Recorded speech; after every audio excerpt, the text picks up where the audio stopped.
In the beginning, there was Rena and Kelly. Through gym sessions, coffee dates, road trips, life crises, and enough inside jokes to confuse everyone around us, we became best friends.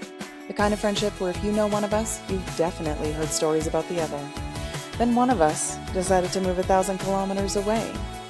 Welcome to Faraway Friends, where we talk about friendship, fitness, family, travel, and whatever else comes up when two best friends try to stay connected across the miles. Hi, welcome to Faraway Friends. This is episode 6. I feel like we need to do an outtakes or like a bloopers reel because how Kelly just started it was, hi, with nothing else. I was like, who are you? Why are you talking like this? I legitimately was trying to make it so I couldn't see myself because then I spend the whole time being like, Trying to adjust your face. yeah, exactly. Especially when I'm listening to you because I go, and I just get really? more and more comfortable. Yeah, because I'm listening actively. Whereas if I can see myself, I'm like, You're like making sure that you look cute. Okay. yeah. Well, I But think also you always look smiling at cute. the times that I'm supposed to smile at. I already know what we're talking about. So Yeah. Okay. Well, I think you always look cute, so it doesn't matter. Okay. So today we are talking about dating and like yes. how it's changed since when we were younger to now. But first, highlights of the week. Highlights of the week. Okay, you go first.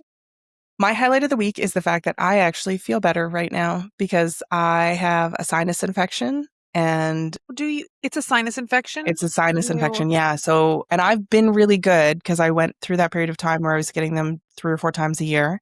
Yep. This year has been really good. And I kind of figured I got back from traveling with no sickness and no jet lag. And that was It was kind too of a hopeful. delayed. Yeah. Yeah. Yeah. I think it's pretty common after that kind of like international travel that you get burnt out. Yeah.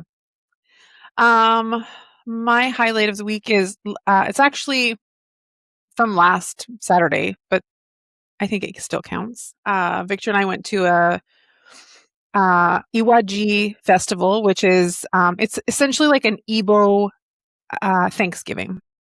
And it was Okay. really, so it's like celebrating the harvest of the yam. So Iwaji means cut yam. So they did like a yam cutting ceremony, and it was just they had like a masquerade, which is sort of like calling the ancestors, and it was really cool. I really enjoyed it. Good food, met lots of really cool people, and we were majorly underdressed.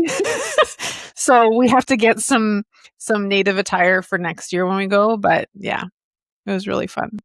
They had like jollof rice and chicken, and they had I can't remember what kind of soup they had, and like the swallow where you like pick it up with the yeah, that's what Victor had. Yeah, it was really good. That's It was cool. fun. Okay, so what we're talking about this week as far as dating is different for us because we kind of went through the vast majority of our adult lives in relationships. So for example, I met my ex-husband when I was 23. We were married until I was 36 and obviously quite a bit changed in that period of time. And for you, you were how old? I met my ex-husband when I was 19, and we were very quickly expecting our first daughter, within just a few months, and then we were together almost 20 years, like just shy of 20 years. So obviously dating changed quite a bit in that period of time and what much. you look for and the way you interact with it. But I remember bartending weddings when I first met my ex-husband. And one of the weddings I bartended had a couple that had met online. And at And that that was like time, unheard of then. and it was weird, right? People who met online, that was a weird way to meet and it just wasn't common. Whereas now it's almost uncommon if you meet any other way. Yeah. Which is unfortunate. Like, I feel like there's no like organic, like that's how it was. It was like you go to the bar, you meet some guy, or you're like, you go to a party and your friend brings some guy. Like it changed so much. Doesn't Well, happen organically. and that's another thing, like because social interaction was so much a part of our lives that even when I'm given advice about how to meet somebody organically, it's, oh, well, you need to do the things, your hobbies are how you're going to meet somebody. And I'm like, okay, well, I actually have hobbies that you'd think would incur me meeting somebody with similar hobbies, like going to, powerlifting. So I'm working out at a gym that's a heavy lifting gym. I snowboard, I golf, I do these things. I've never met anybody Yeah. doing those things. And it's not that I'm not open to it, but I just don't know that that's naturally going to be the way that you meet people. Well, I think too, like when you're in the middle of lifting weights, like I would be like, don't fucking talk to me. I'm Yeah. busy. And I feel like Well, men would feel the same way, right? Like yeah. you're there for a reason. So it's not that simple. Plus the way that I interact with the gym, I'm just obnoxious and I'm hanging around with 4 obnoxious girls the And whole it would be time. So, super intimidating for a man to approach you when you're standing with a bunch of girls. yeah. Yeah. Yeah. So, yeah. So we had the opportunity to date at a later stage in our life. And I wanted to ask if when you got divorced, did you ever think, and I know it's easy to say now, but did you ever think about getting remarried? Well, I think initially there was kind of like ew, men, I don't ever want to date again. You know what I mean? I was sort of like jaded and I was kind of closed off to it, but I don't know that. I feel like I was open to getting married again. Yeah. Yeah. And What not for about me. you? No. No, I don't like I'm Right, as I right got to from the know you. beginning. Yeah, Yeah. like even like as I got to know you, now that I know you as well as I do, because I knew you after you married Ben, um, it's like almost like surprising that you actually ever got married.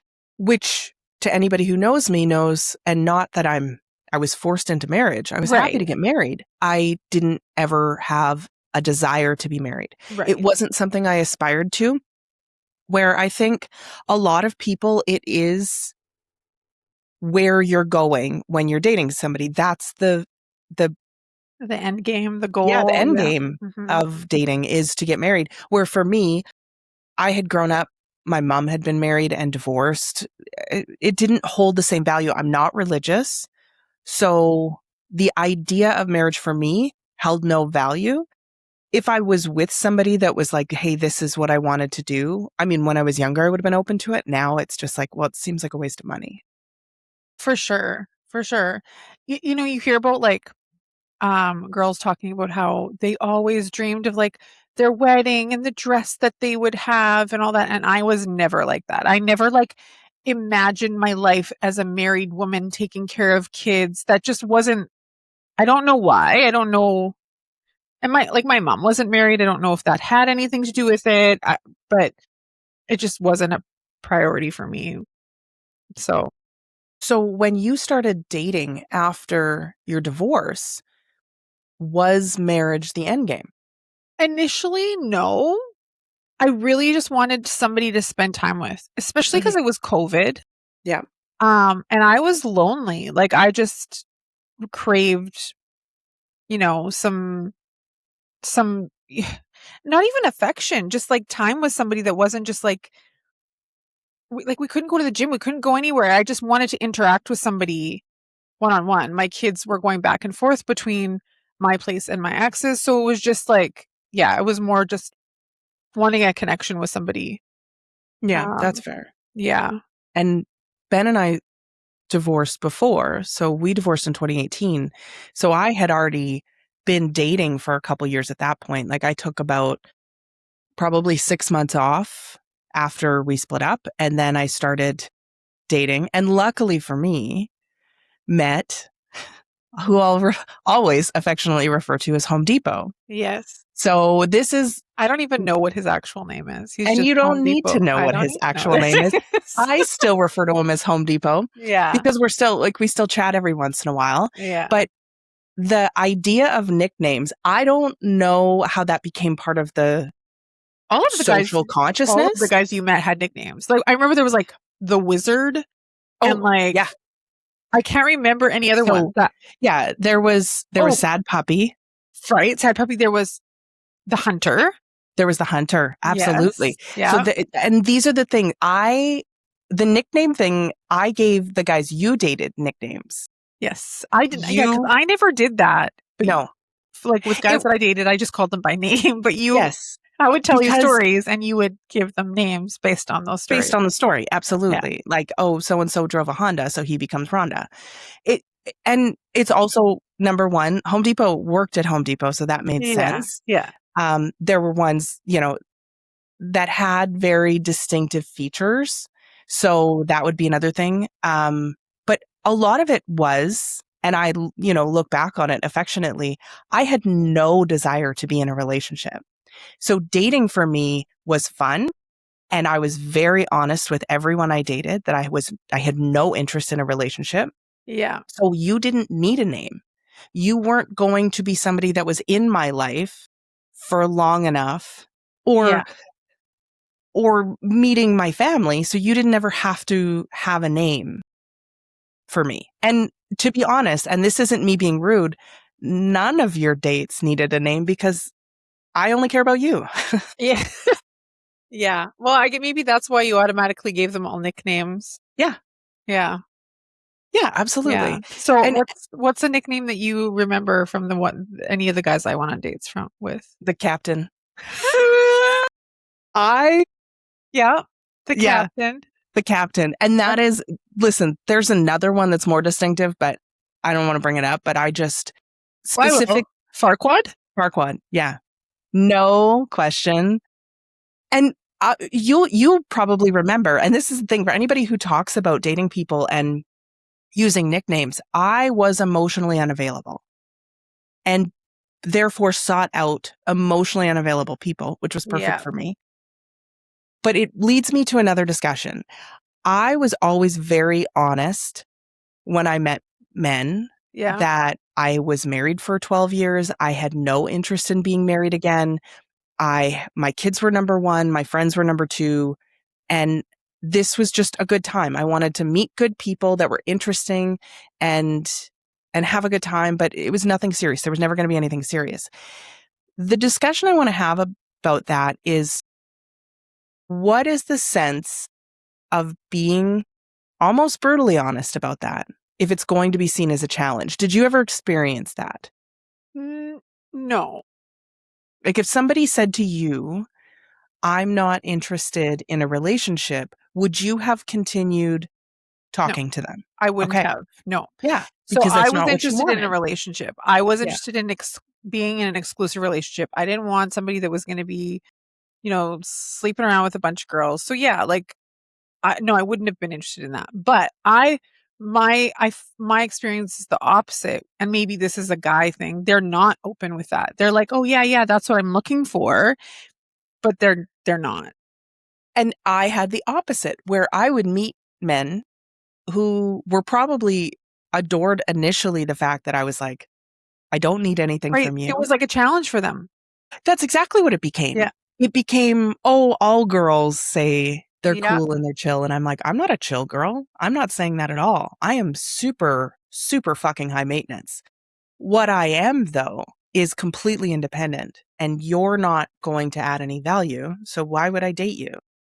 And that was a challenge. It was like, they were like, well, let me show her that she wants me to be a permanent fixture in her life.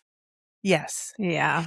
I was really glad that the common knowledge of the nicknames, though, was not common knowledge when I was dating, because I would not have wanted most of those men to know what I referred to them as, because it was not always flattering. Poor sad puppy. Can you imagine how he would have felt? The wild thing was, I remember, he came up as I was suggested friend, and then I realized he was actually dating somebody I know, and I was like, oh, she's with sad puppy. Yeah. I wonder if she knows he's a sad puppy. I wonder if they're still together. Yeah. And I think about that all the time. Like, remember the first time that I did mention somebody by name, and both you and Krista were like, you clocked it right away that I didn't refer to him by another name. Yeah. I used his actual name. And that was because it was the first time. That's how we knew it was somebody that you actually, that it meant something. Yeah, it's very interesting to look at that type of thing because we were actively looking for two different things.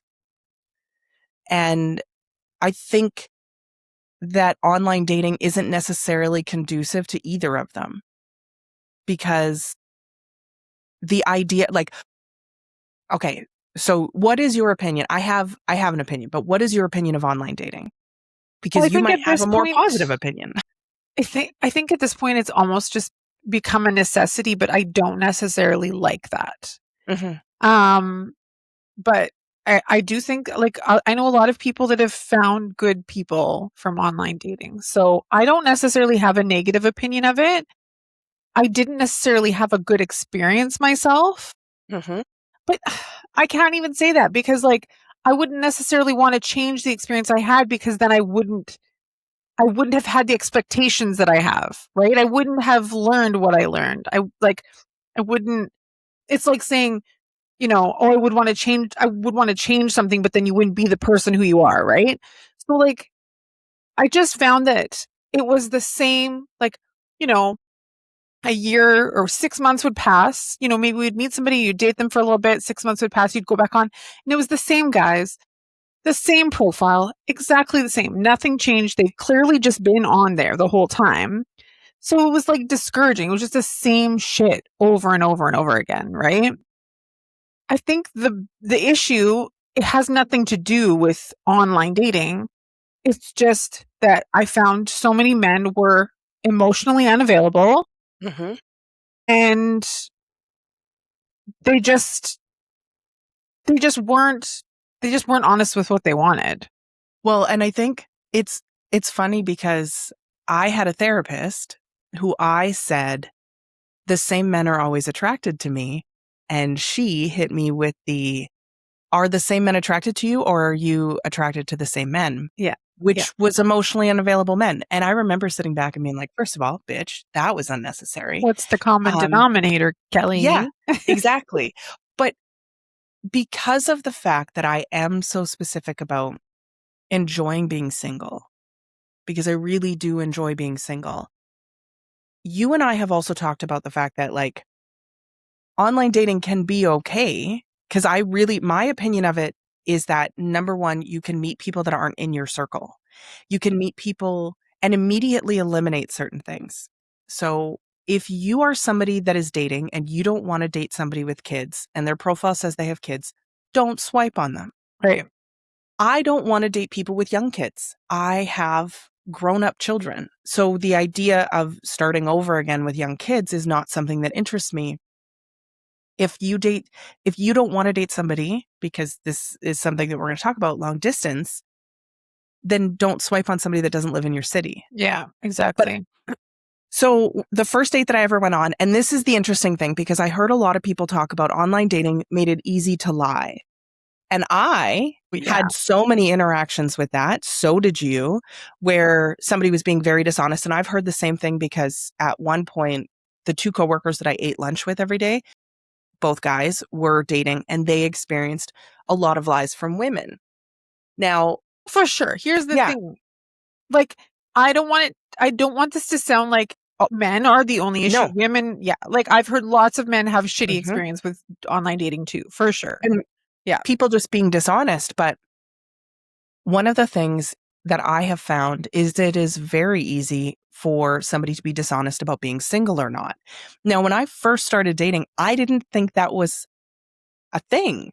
How were you going to have a whole online profile and be dating? So the first person that I ever went on a date with, though, was a guy who came into my office. He dealt with a company that I dealt with for my whole life. Yeah. He was a customer of mine regularly, went on a date with him, talked to him, had just great conversations, ran into a business associate while I was on the date. It was great. I was so excited. We absolutely made out in the parking lot afterwards. And it was like my first introduction to dating after Ben. And he was married with 6 kids. How did you find that out again? So, because it was like right after that you found out. Because when I got home, I looked him up on social media because at this point, I thought it would be weird to add somebody to social media that you didn't really know. Yeah. Because when I had been single before, social media wasn't a thing. So you initially would only have people that you absolutely were friends with. So I went and looked him up when I got home, and I was so excited and giddy. And then I found out he was married with 6 kids. And I remember just being super grossed out, number one, and sent him just a really shitty message just saying, like, your wife deserves better. You're a bad person, but you also can't ever come back to my store. Even though you were required to for work, you're going to have to send a coworker in because you're insane. But it really was such a bad experience because I didn't trust any man afterwards to be single. And didn't I find out the hard way again Yeah. that was a thing later on? Yep. I had multiple experiences, 3 in particular, that like, yeah, they were married, and yeah, fuck, It's makes it's me crazy to me that anybody would, and of course I have such a strong opinion about it because I am so upfront. Like, be single, be upfront about what you want, and just honesty. That's all that's really doesn't required. seem that hard. No. I just find it like crazy. Like the one guy, we literally would talk on the phone every night. Like, Yeah. and he lived just outside of Regina's, and it was wintertime. So every time we tried to get together, there just happened to be a storm, right? So like typically I would pretty early on either do a FaceTime call with them because I wanted to make sure they were like legitimately who they said they were, or we were meeting. None of this back and forth in text for a long period of time. I needed to meet you to make sure that this was actually legit. Don't waste my time. But every time we tried to meet, there was a storm, something happened. There was like 3 separate occasions. And he told me his name was one thing. Jay was what he said his name was. And then I get a notification on LinkedIn that this person is looking at me on LinkedIn and it's a different name. Yeah. And then when I called him on it, it was like, I'm the crazy one. Yeah. Like, why are you stalking me on LinkedIn? I'm not. You were stalking me on LinkedIn. I got a notification that you looked at me. Well, that's not me. What? Yeah, It's just bizarre. Yeah. I think to me that was the most frustrating part, and is the most frustrating part about dating, is having to become an investigator. Yeah. Yeah, we shouldn't have to do that. Yeah, because it, like, I guess when I look back to when I was younger, maybe it was just the group of men that I was dating were also young. So the idea of running into a married man and none of his friends or anybody out in public saying anything is kind of unheard of. Plus, you didn't have that form of communication that would be so easy to hide. Yeah. Now, you said very early on to make sure that they were like a real person or, not being dishonest, you would have a FaceTime call. And I started doing that, but mine was to make sure they weren't stupid. Because I'm very much a banter person. Hold a conversation with them, right? Like, but the thing is text messaging, and this is anybody who's had a conversation through messaging. The biggest turn on in the world is banter. The most connection I ever felt with somebody else, I remember reading the conversation to my brother who I was working with at the time, and him saying, that sounds scripted. It's so perfect back and forth, because it was just like really witty banter back and forth. And all of the good conversations that I had while dating were like that. But then I would meet them, and the delay of them being able to think of something before they respond was insane. But on the other side, I text. We've had this conversation. You hear my voice when I text. Yeah. I text like I speak. If you can't hear me speak, apparently I sound stupid, because I had a man who on a first date was like, oh my God, this is so great. And I was like, yeah, for sure. And he was like, no, I thought you were dumb. Why did he go out with you then? That's immediately, I was like, what do you mean? And he said, well, like, your text messaging is like, now it makes sense. But when you were going back and forth, I just didn't quite understand the tone because I had never spoken to you. So I thought you were stupid. And that's all I could think of was like, you still went out with me. Yeah. Now, I guess if you're not looking for anything serious, but still, I remember being so offended, but it really did make me hyper aware of that immediate need to communicate with somebody face to face, Yeah, for sure. whether it be on FaceTime or in person. I had FaceTime calls with guys that like it weeded out that like meeting somebody in person when you already knew. Like the one guy, I remember, he just talked about himself the whole time. He didn't ask me a single question, and it was just like, Yes. yeah, this isn't gonna work. So, And not that I want to give dating advice to people, but if you're talking to somebody, this is something that a lot of women talk about, and I have absolutely experienced it, and I know you have.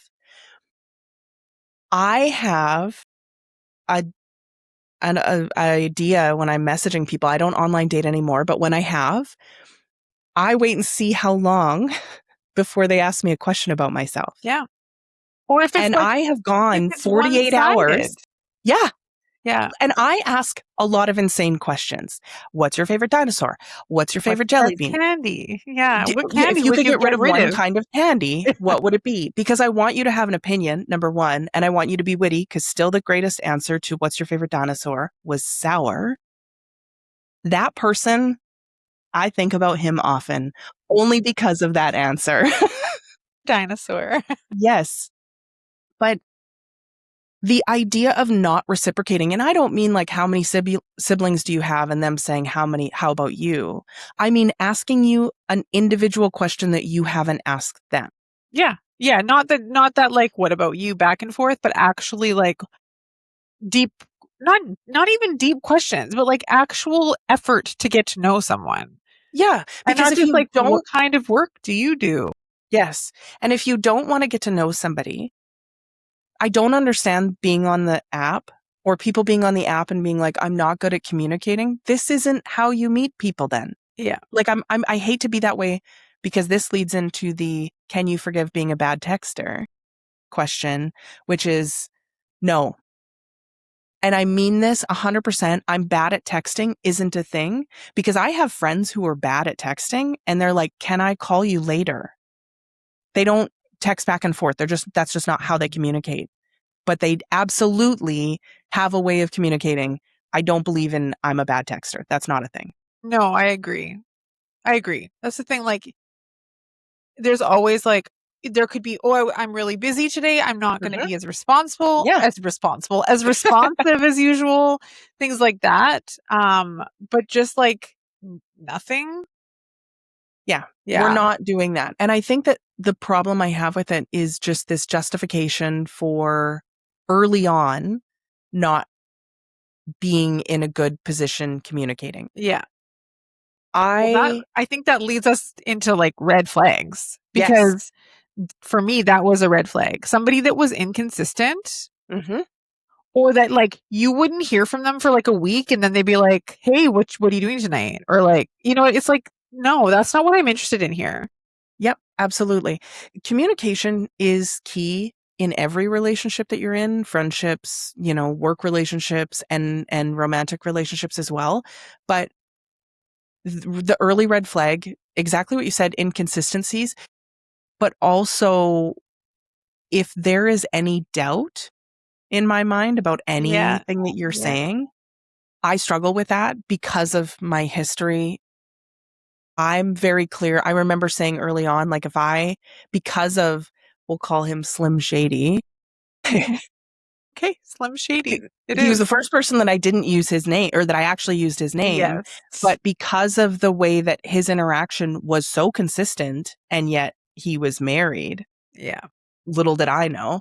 And we saw each other quite regularly. I now just assume everybody is hiding something, which isn't, I shouldn't say that. I don't feel that way. What it is, though, is if I ever feel the need to question you, like, are you actually married? I'm just going to end it. I don't need you to justify it, because if I feel uncomfortable, it's not somebody else's job to make me feel comfortable. Yeah. I think another thing too is like, the gaslighting. That I could go on and on about red flags and the red flags that I ignored, Mm-hmm. but that will be a whole other podcast that we will talk about Yes. forever, because there was shit that I put up with that I'm actually embarrassed that I put up with it. But I do want to ask you though, did you ever have a date where you felt unsafe? Yeah. So, okay, when I first started dating, I used to go to Wascana Lake at night with my dog. And At night. I had 100-pound dog. Like, it wasn't, like Axel was nothing. However, that was stopped very quickly because of my friends being like, hey, you're crazy. But also because a guy I went on a date with was like, this is not a good thing for you to do. However, I went on a date. It was one of my first ones. And the bartender walked me to my car. He was so uncomfortable with how this guy was behaving. The bartender walked me to my car. Wow. Yeah. So he was picking up on something. Yes. That's And don't get me, crazy. I also was having a very bad time. Like, I immediately, everything about this great conversation and banter back and forth was gone. He showed up and was very defensive and was like argumentative and Ugh. yet, yeah, it was very uncomfortable. But yeah, he was rude to the waiter and then Red flag. the bartender. Yeah. Yeah. So Yeah. what about you? Yeah. Same thing. I don't know if it was like my first date. No, it would have been my first. It was like early on though. And I mean, the date overall, it was fine. We went to the tap. We had some I didn't drink, but like, yeah, we had some wings, whatever. The conversation was fine. And then it was just like, okay, well, yeah, it was nice to meet you. We'll keep in touch. Got in my car, drove home, pulled into my parking spot, and he pulled in behind me. And like the way it was like apartments where like there was no getting out, right? Because it's like all the Yeah. cars lined up and he was driving behind me like this. And I didn't realize it right away. Like I got out of my car and then I kind of like realized he was there and he was like, hey, I just wanted to give you a hug and make sure you got home safely. And then I was just like, do I go inside? Do I call someone? My kids were up in the apartment. Like what, my mind was just like, what do I do? And then he got back in his car and left. Like it could have, but it was just like, I texted him and I was just like, just so you know, like that didn't make me feel safe. Like I know you thought you were doing something to make me like, oh, just making sure you got home safe. That was scary. You Yeah. don't follow somebody home. No. So that was, I mean, if I had like, it could have gone so many different ways. Was he checking to see where I lived and then was going to follow me? If I had lived in a house, would he have parked and then followed me in like an apartment? You know, It I don't is know. very It was interesting crazy. though, because when I think back to when I was younger, you would meet somebody at the bar, Yeah. give them your phone number, they would pick you up at your house, because that can go into another thing. Like, short of me being introduced to somebody, I would never let somebody know where I live. I used to change this. I still do. If I'm online dating, I change the spelling of my first name because of the fact that I've had people find me at work Yes. because my name is so distinctive. And because at that point I was selling cell phones. So it was easy to find me and people showed up at my office. Yeah. When I bartended, it was different because I would have people come in and we would kind of recognize each other on the dating app from that. And that was a bit different, but I would never tell somebody where I live unless I was introduced to them from someone else. Yeah. Like when my boss set me up with somebody, he picked me up on our first date. Yeah. Yeah. But No, years ago, I never had, yeah, like back in the day, that was just the norm. They would pick you up, but no, I never had anybody pick me up until like I actually knew them. But, yeah. and then what would you say was your worst date? So my worst date would be my first date. And it's honestly because it absolutely changed how I viewed dating. And it was my first date after 13 years. The idea that I would go in with a super positive outlook and the people that I would meet, I was going in with just this like, rainbows and butterfly view of people being very honest. I will say, because that date was so good and then turned out so poorly because he was married, one of his coworkers and I matched, and that coworker told me that he was married. I was like, "Oh, are you married?" And he said, "Yep." And I was like, "Oh." And because these were guys that worked out of town a lot. And I said, oh, I'm not interested in that, but I really appreciate you being honest. This has kind of been an issue for me. He and I became friends, and he used to tell me how to find out if somebody was married. This He is just gave me like tips and tricks. He said, I'm super honest with people about being married. Obviously not his wife, but he was super honest with people. But yeah, when I say we became friends, like we matched, and he showed me different ways to find out somebody was married. But yeah, it was just such a bad date. Now oh that I look back God, on it. I can't. That's fucked up to me. I can't imagine. Yeah. And what about you? There's a few, but I think the one that stands out to me was all I have to do is say the cake and you'll know what I'm talking about. So like I met this guy online and it was a super like we chatted, I don't know, it was Tinder or whatever it was. We chatted, good conversation, and then it was very quick like you seem like a cool girl, let's get together. And I'm like, "Okay, cool. This is exactly what we want, right?" And he invites me to his house. And I was like, no, I'm not comfortable with that. The first time I meet somebody, I don't go to their home. We'll have to meet somewhere in public. He was okay with that. He said, okay, let's meet at the keg on Wednesday night, whatever, 5 o'clock. Cool. So we go, we meet. I get there. He's made a reservation. It was like in the back corner. Cool. It was nice. He came and it was like kind of awkward. He wasn't, I felt like I was like carrying the conversation. I was asking all the questions. You could tell he was really nervous. It was just sort of awkward. At one point, he got up to go to the bathroom, and when he came back, he sat on the same side as me. And then it was just like, no, this is awkward. Like, how do you can't have a conversation with somebody when they're beside you? And it was awkward. And anyways, and then, so then we each I will order water. And this was a common thing where like, I'd go on dates. This happened often where they'd be like, "Oh, you're not drinking?" I'm like, "I don't drink." "Oh, well then we'll just have one." Like I don't want to be the only one drinking. I'm like, "You can drink." Like I'm just going to have a soda water. Like why does that have to be an issue? Well, fine, I'm not going to drink then. I just never understood why that was an issue. Anyways, so that whole thing happened. The server came and asked what we would like, and he said, "Oh, we're not eating."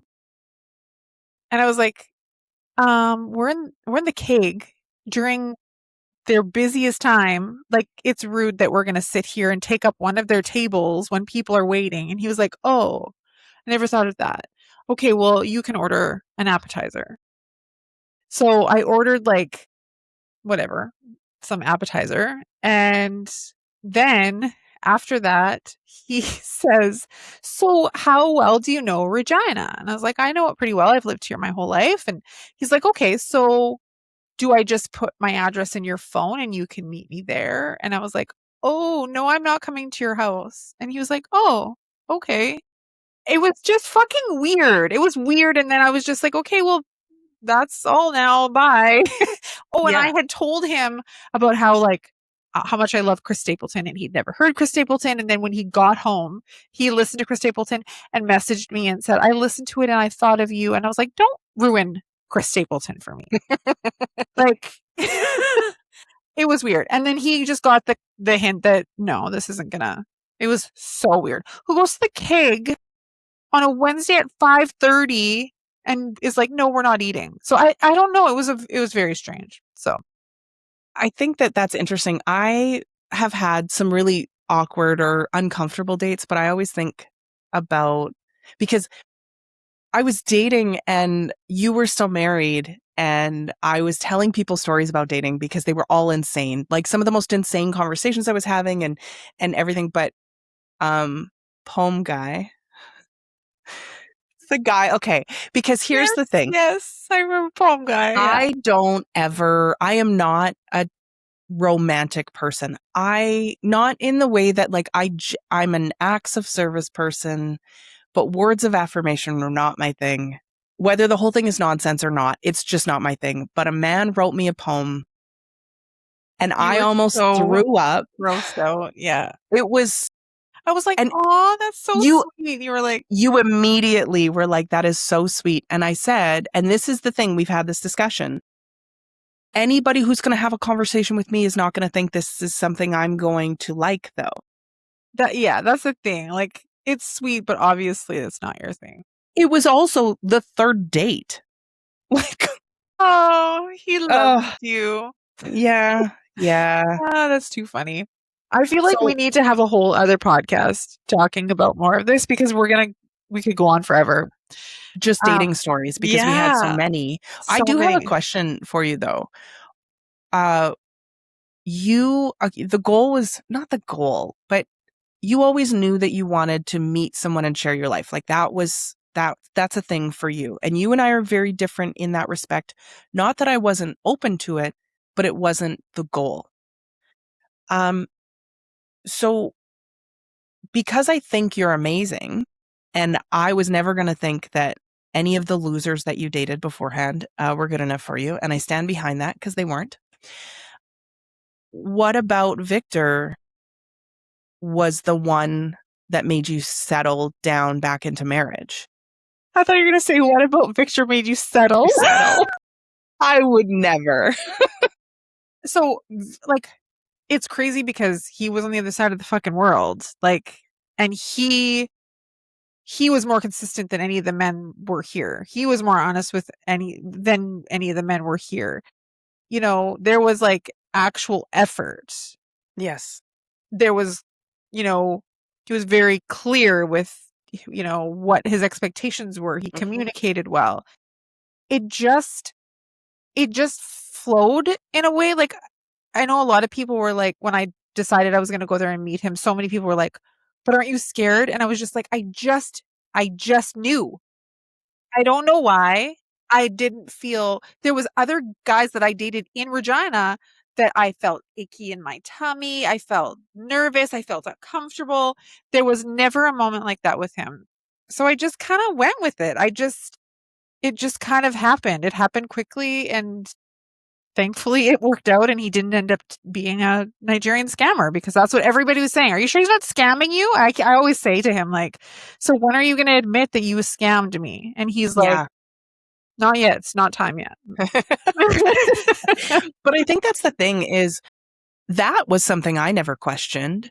I was more concerned with if he was going to treat you well. Because as we've gotten older, that's the goal is Yeah. that you're going to have somebody in your life that treats you as well as your friends do. Yeah.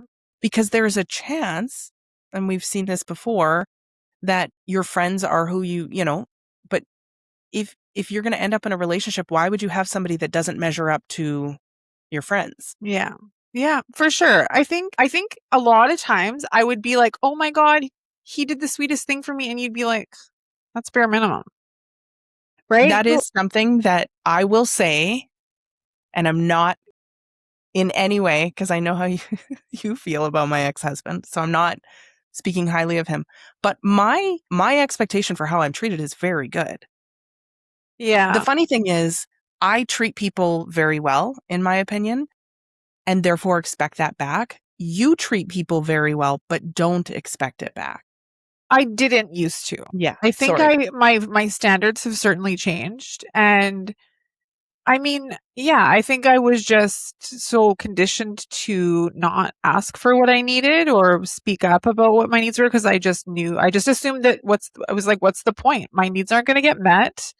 So what's the point of speaking up? But, I was I learned to set boundaries. That's actually something that from the shit relationships that I did have, I learned to set boundaries. I learned to there was expectations and I wasn't okay with certain things and yeah, but to me, I don't see the way Victor treats me as bare minimum. Like to you, you're like, what did you refer to me as today? The The prize. prize. You're the prize. And I agree. And Victor agrees. Like we had that conversation. Like, here's the thing. The way that he treats me is like I just have never experienced it before. So to you, it might be bare minimum, but like, this is the simplest example I have. We went berry picking last weekend and there's all the thorns and everything in the bushes and they were like getting stuck in my socks. The man got down on his hands and knees and pulled the thorns out of my socks. You know, that might sound like the simplest thing, No. but But that's the simplicity type of thing. isn't I the didn't have bare to minimum. ask him to do that. He was like, Yeah. "Oh, you're uncomfortable. I'm going to make sure you're comfortable." Yeah. That's not I think something I experienced before. the term bare minimum for me was somebody treating you well was bare minimum. Yeah. That doesn't mean the effort, somebody putting you first or somebody putting your comfort first is bare minimum. And when I'm dating somebody, I always say that I'd probably make a great girlfriend because I hate men. So the idea of finding I say that to more than Victor. one. I make it the best wife because I hate all men. Like, But you know it's that just there's in the never sense a that chance. Never yeah, a the chance. likelihood of me being attracted to two men at the same time is never going to happen. No. Because I have a hard enough time finding one that man. I'm like, you opened your mouth and I still find you attractive. You opened your mouth.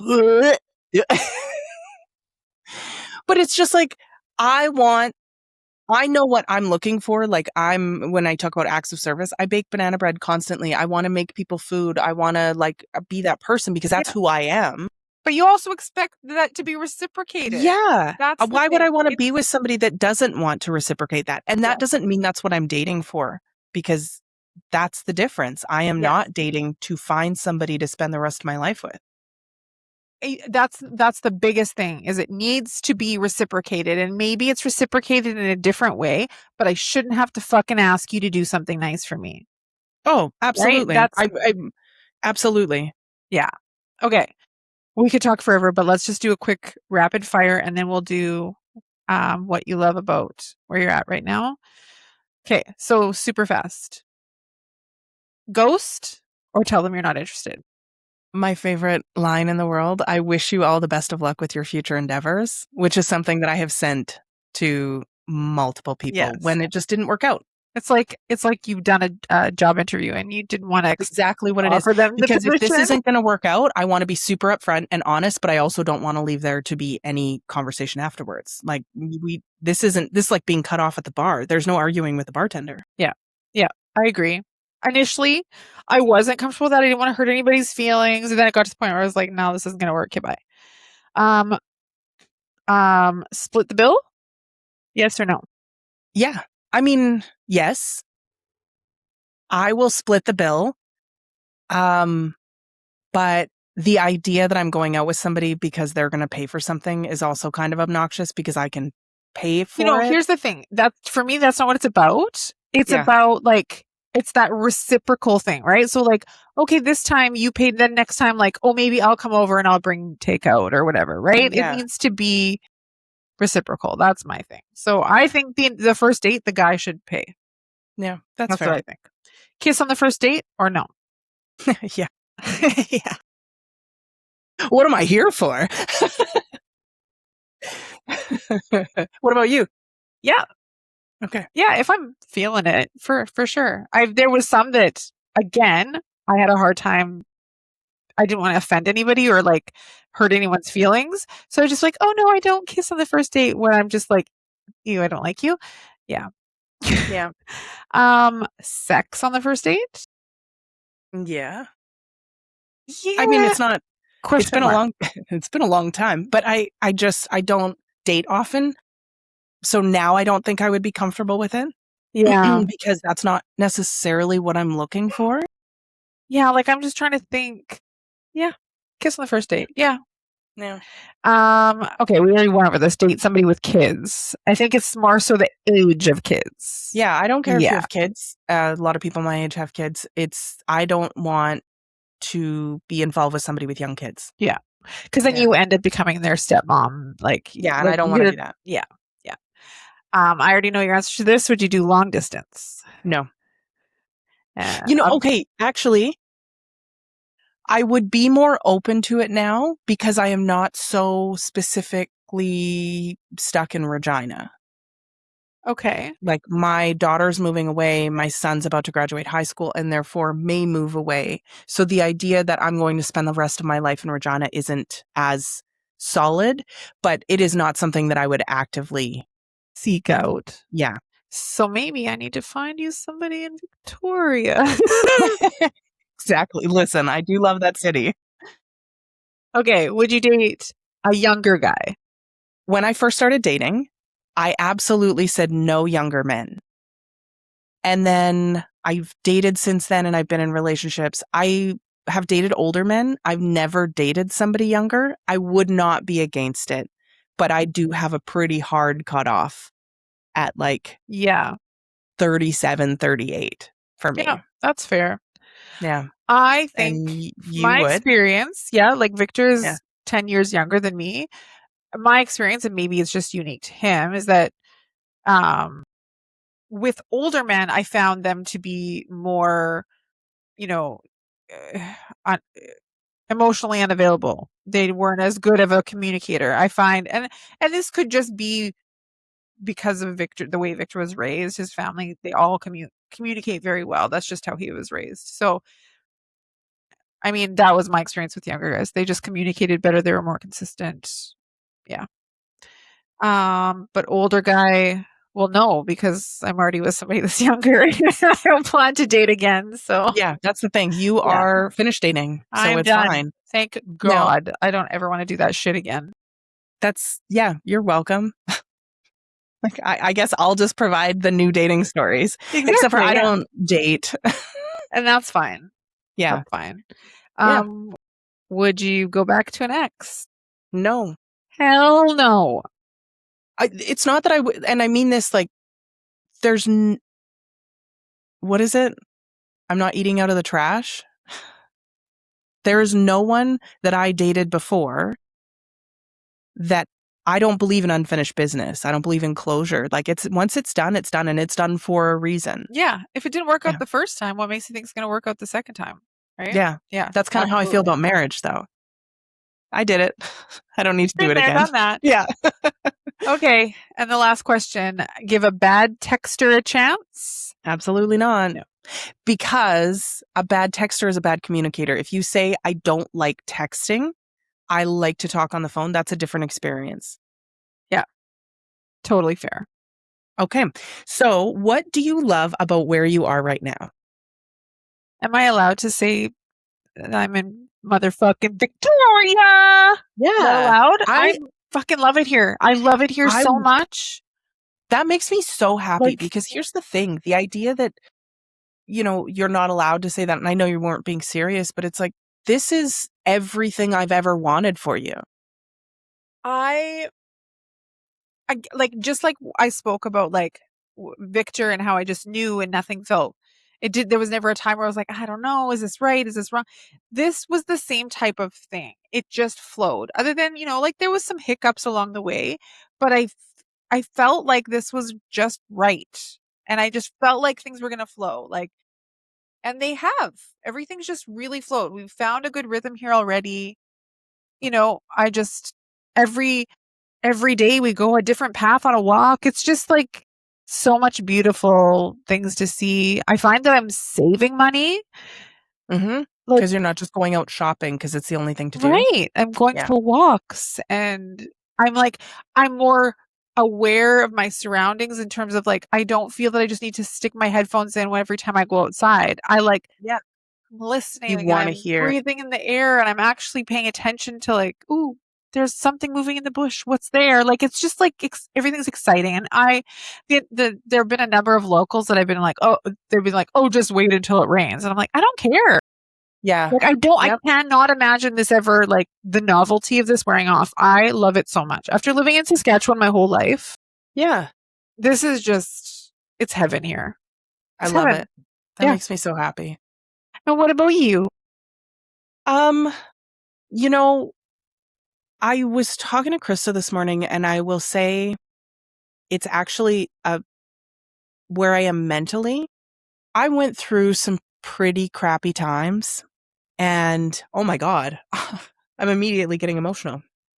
So there's a lot going on in my life right now where Alex is moving to the other side of the world, and my grandparents just moved this weekend, and you moved, and Winter is talking about schools away from here. Yeah. And I realized I'm okay because I really did build a life that I'm safe and comfortable in, but in the best way possible. I'm so aware that I don't require that anymore. So the way that I used to constantly be searching and I need to do something else and what are the goals and I have to have something on the horizon all the time. I don't require that anymore, but I am in a really good place because I'm just like surrounded by really good people, whether it's next to me or just in the way that I'm able to communicate with people, like even Alex leaving, we'll have FaceTime and stuff like that. Like, I'm very excited about the future. And I haven't thought about the future in a long time in a positive light. It was just trying to get through the days and then trying to get through the months. And I've had little things to be excited about or big things to be excited about.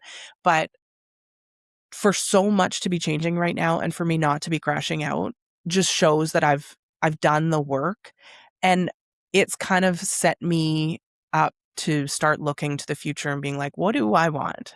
Yeah. What do I want to work towards, or what do I want to try? So, Yeah. yeah. Well, and I think I just have to say, I know you hate this. I know this makes you really uncomfortable, but I just want to have to say that I'm super proud of you, because the Kelly that I met 13 years ago wouldn't have been as vulnerable as you just were.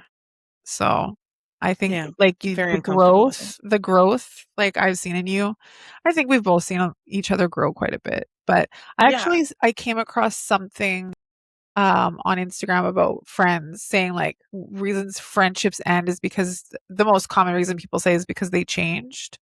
And Yeah. that shouldn't be like, you should both be changing. Like you're Yeah. supposed to change, and how you're not expecting your friend now to be the friend you met, 13 years ago or whatever it was.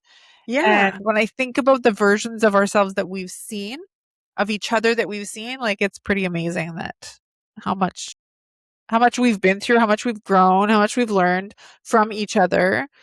Maybe that needs to be our next podcast, talk about what we've learned from each other, because I think I turned you into a mushy gushy person that likes poems.